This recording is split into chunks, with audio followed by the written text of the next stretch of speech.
Kilalang showbiz personality, ikinakabit sa anomalya ng flood control project. Umiingay ngayon sa social media ang pangalan ng isang kilalang personalidad matapos may ugnay sa kontrobersyal na anomalya kaugnay ng isang flood control project.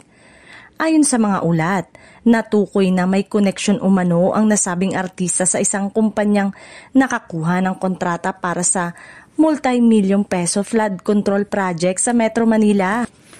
Lumalabas umano sa inisyal na investigasyon na hindi maayos ang implementasyon ng proyekto at may mga pagkukulang sa kalidad ng mga materyales na ginagamit.